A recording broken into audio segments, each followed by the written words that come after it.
আসসালামু আলাইকুম সবাইকে। সবাই কেমন আছেন? আশা করি সবাই অনেক বেশি ভালো আছেন। এটা ছিল শবে বরাতের আগের দিনের ভিডিও বললে ভুল হবে, এটা ছিল রাতের। আমাদের বাসায় গ্যাসের অনেক সমস্যা, যার কারণে আম্মু আজকে রাতে সবকিছু বানিয়ে রেখে দিবে। বুটগুলো সিদ্ধ হতে অনেক বেশি টাইম লাগে, যার কারণে আমার আম্মু সকালবেলায় সিদ্ধ করে ফেলছে। এখন এই বুটগুলোকে সুন্দরভাবে মিহিভাবে বেটে নিচ্ছিল। যদিও আম্মু প্রথমে ব্লেন্ডারে ব্লেন্ড করে নিয়েছিল, তো এটা আমার আম্মুর মনের মতো না হতে আম্মু পাটাতে আবারও বেটে নিচ্ছিল। এগুলো বাটা শেষ হয়ে গেলে আম্মু একটা কড়াই বসিয়ে এখানে সুন্দর করে সুজিগুলোকে ভেজে নিচ্ছিল। আর এটা দিয়ে কিন্তু সুজির হালুয়া করা হবে। ছোটবেলায় সব থেকে পছন্দের খাবার ছিল আমার সুজির হালুয়া। এখনো অনেক বেশি পছন্দ আমার এই সুজির হালুয়াটা। আপনাদের কার কার এই সুজির হালুয়া পছন্দ কমেন্ট করে জানাবেন। সুজির হালুয়াটার মধ্যে দুধও দেওয়া হবে, যার কারণে এখানে আম্মু আগে থেকে গুঁড়া দুধ এনে রেখেছিল।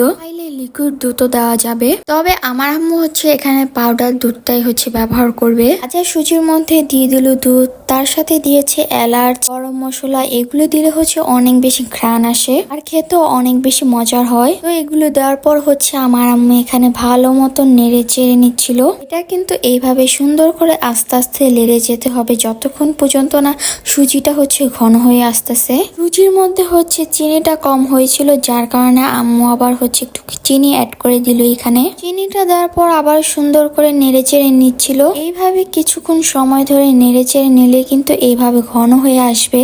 এই জিনিসটা কিন্তু আরো ঘন হয়ে আসবে, যার কারণে আরো কিছুক্ষণ নেড়ে চেড়ে অপেক্ষা করতে হবে। এই তো মিশ্রণটা ভালোই ঘন হয়েছে।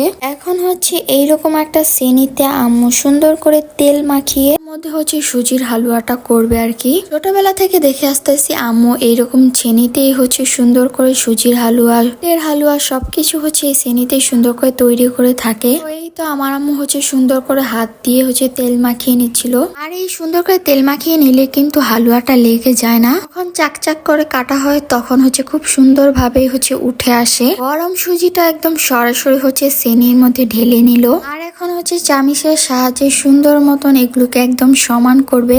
এইভাবে কিছুক্ষণ নেড়েচে নিলেই কিন্তু সুন্দর মতন সমান হয়ে যায়। এই তো পাচ্ছেন কতটা সুন্দর সমান হয়ে গিয়েছে। এখন এর মধ্যে দিয়ে দিবি কিশমিশ। যদিও অনেকে অনেক কিছু দিয়ে থাকে, বাদাম দেয়, তবে আমার আম্মু সবসময় শুধু কিশমিশই দেয় সুন্দর করে। আসলে আমার আম্মু সবসময় শবে বরাতে অনেক কিছু আয়োজন করে থাকে। তো সেই ছোটবেলা থেকেই দেখে আসতেছি আমার আম্মু সবসময় সুজির হালুয়া, বুটের হালুয়া, তার সাথে চালের রুটি আর গরুর মাংস তো থাকবেই। হালুয়াগুলো বানাতে বানাতে আমাদের অনেক রাত হয়ে যায়। আমি এখানে সেটাই বলতেছিলাম, আর আমার চেহারার অবস্থা দেখলে আপনারা বুঝতে পারবেন যে রাত কয়টা বেজে গেছে। এরপর আমার রাত জাগা একদমই অসম্ভব, তাই আমি ঘুমিয়ে পড়ি। সকালবেলা ঘুম থেকে উঠেই দেখি সুন্দর করে পিস পিস করে কেটে রেখে দিয়েছে বক্সের মধ্যে। এখানে ছিল সুজির হালুয়া আর এই বক্সে ছিল বুটের হালুয়া। আমার আম্মু সবসময় এই বাটির মধ্যেই রেখে দেয়। এইভাবে রেখে দিলে কিন্তু অনেক দিন পর্যন্ত খাওয়াও যায়। এই তো ছিল আয়োজন আজকের জন্য। এই পর্যন্ত সবাই ভালো থাকবেন, সুস্থ থাকবেন। দেখা হচ্ছে অন্য কোনো ভিডিওতে।